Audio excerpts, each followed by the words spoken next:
The confirmed number of coronavirus cases in Los Angeles County hits 289,366. The confirmed number of deaths reaches 6,877. Here in Torrance, the total number of confirmed cases is 1,520, with total confirmed deaths at 72.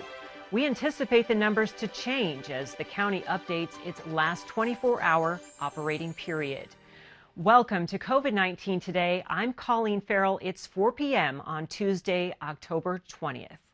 A 7.5 magnitude earthquake that struck off the Alaska Peninsula triggered a tsunami warning in the region Monday afternoon. While the warning was downgraded to an advisory within a few hours, then lifted altogether by end of the day, waves of about 2 feet high were seen on shore in some areas. Several large aftershocks as big as 5.8 were also felt, with no reports of any major damages.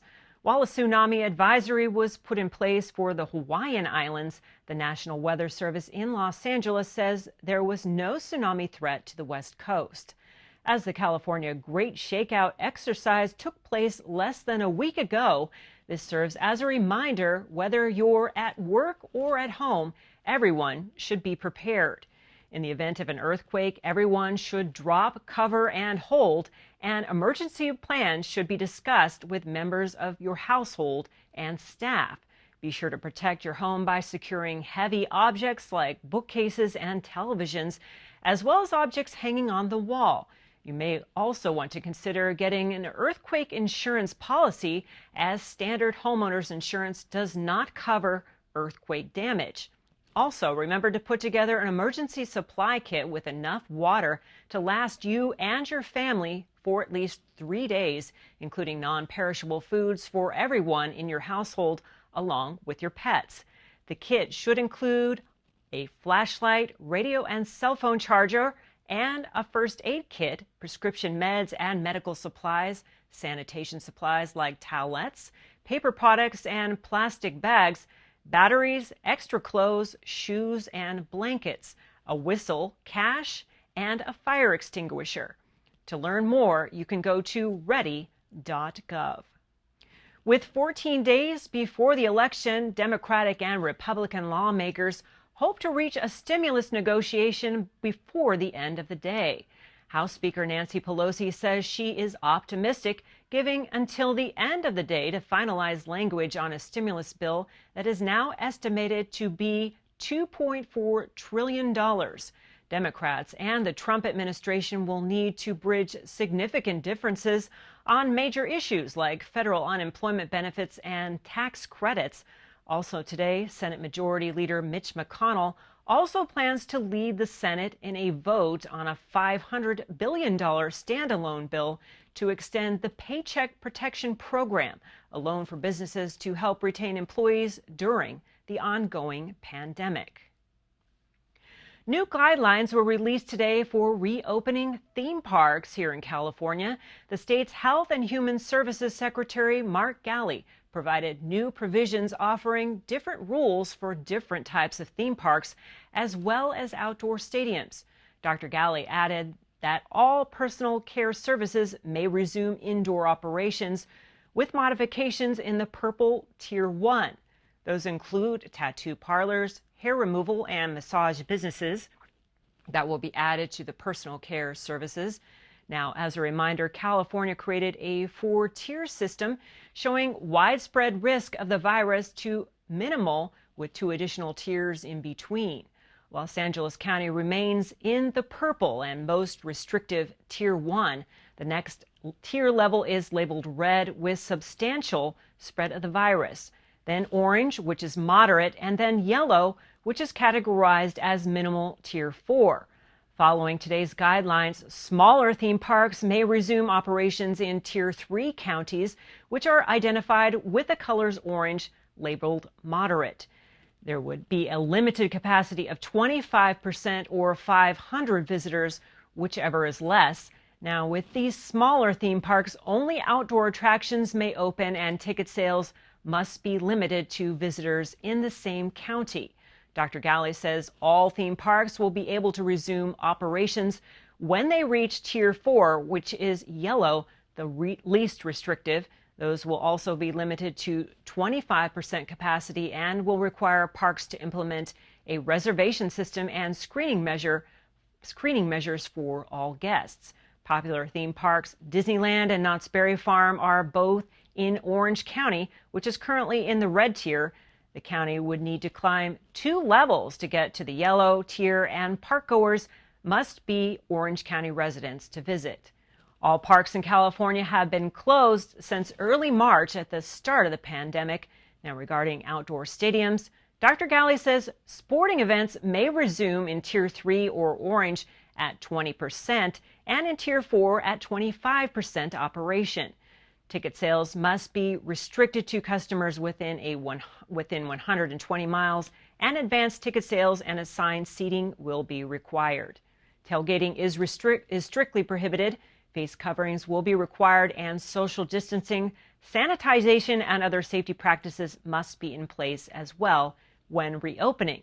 You can get more information at covid19.ca.gov. The popular streaming platform Disney Plus is stepping up their disclaimer warning for viewers when coming across older classic Disney films. Since November 2019, Disney has used the verbiage outdated cultural depictions to warn viewers of content that may show people or cultures negatively. The new verbiage reads, "This program includes negative depictions or mistreatment of people or cultures. These stereotypes were wrong then and are wrong now. Rather than remove this content, we want to acknowledge its harmful impact, learn from it, and spark conversation to create a more inclusive future together." You'll see the new revised disclaimer in stories like Dumbo, Peter Pan, The Jungle Book, and even Lady and the Tramp. This transition comes less than 1 year after its original advisory, which included a much shorter message. This past weekend proved to be a busy one at airports across the country as people are getting more comfortable traveling.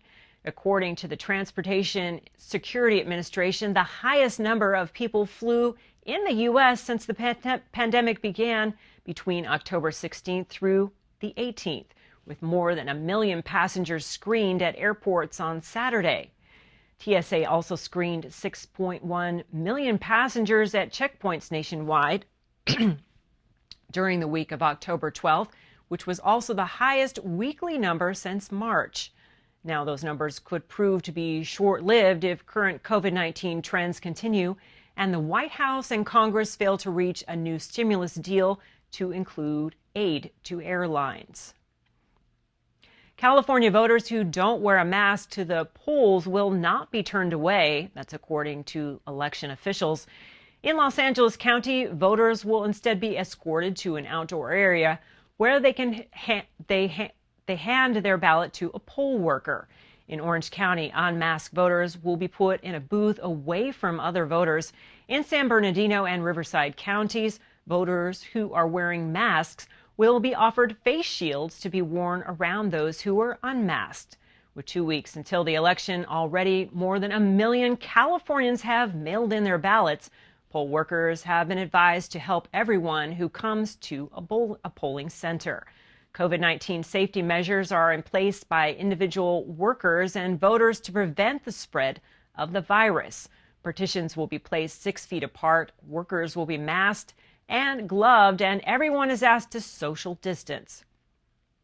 Keyboards, pens, and any shared materials will be disinfected between each use, and doors and windows will remain open to allow fresh air to circulate into the polling centers.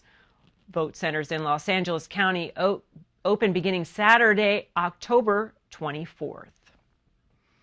A new pilot program called Home Share South Bay recently launched, hoping to bridge the needs of those looking to rent out a room in their home and looking for affordable housing.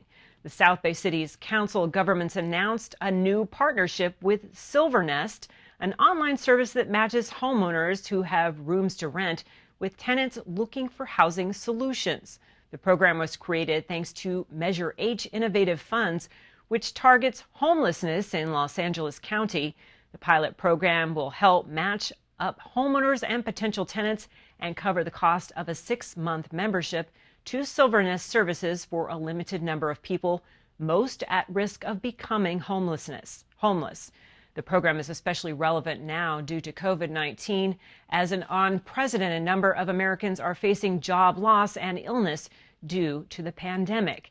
And through this home sharing program, the SPCCOG hopes to give people more options as they navigate through this pandemic.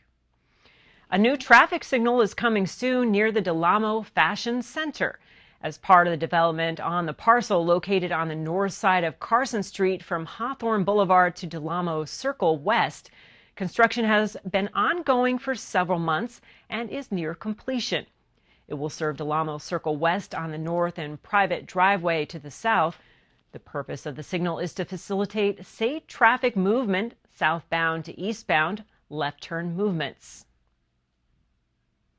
Like all things during the pandemic, the annual State of the City hosted by the Torrance Area Chamber of Commerce will go virtual. The online event takes place on Thursday, October 22nd at noon, with the annual address given by Torrance Mayor Patrick Fury. This year's presenting sponsors include California Water Services, as well as distinguished sponsor UCLA Health, Torrance Refining Company, El Camino College, and Continental Development Corporation. Hear from Mayor Fury on why he's optimistic despite the city's many challenges faced during this early year, and why he's hopeful for what's still ahead for the business community. Registration is open and free to attend. Go to the Chamber's website at torrancechamber.com. Once you register, you will receive a confirmation email with instructions on how to join the meeting. Saturday marks DEA National Drug Take Back Day, and there's a location in Torrance where you can safely get rid of your unwanted prescription drugs. According to 2018 National Survey on Drug Use and Health, 9.9 million Americans misuse controlled prescription drugs. The study also showed that a majority of abused prescription drugs were obtained from family and friends, often from the home medicine cabinet. While this event allows for safe disposal of unwanted drugs, the program hopes to also provide an opportunity to prevent drug overdose related to deaths and addiction. Here in Torrance, you can head to Sam's Club, located on Sky Park Drive. The collection site will be open from 10 a.m. to 2 p.m. For more information, go to DEATakeback.com. Torrance City Council members will meet online tonight to discuss city business. There will be a closed session at 5:30, followed by the public meeting, which starts promptly at 7 p.m. You can view tonight's agenda online now at torranceca.gov. Participants can also email council meeting public comment at torranceca.gov prior to the meeting, or you can call in by dialing 310-618-2404. The meeting can be seen streaming live beginning at 7 p.m. right here on CitiCABLE, on our YouTube channel, as well as on Facebook. Well, before we go at the end of each program, we like to share stories from our community. Feel-good pictures, images, and videos that remind us of how resilient our community is and how Torrance truly cares. A new exhibit is now on display at Providence Little Company of Mary Medical Center, honoring local healthcare workers. It's called Eyes of Today, and it's a display of 9 black and white portraits capturing the eyes of physicians and nurses taken by local photographer Mauricio Villalobos. These photos are a tribute to frontline workers and all that they've been through, the emotional ups and downs throughout this pandemic, as they put their own health and wellness at risk to take care of others during this critical time. Below the photos, there's also a paragraph sharing what their thoughts were during the height of the crisis. Now, if you have a great story to share, email us at covid19today@torranceca.gov. We'd love to hear from you. Well, that's our update for COVID-19 Today. Be sure to tune in tomorrow as Rhiannon Trutanich brings you the latest updates. Be safe, stay healthy, and thanks for tuning in. We'll see you next time.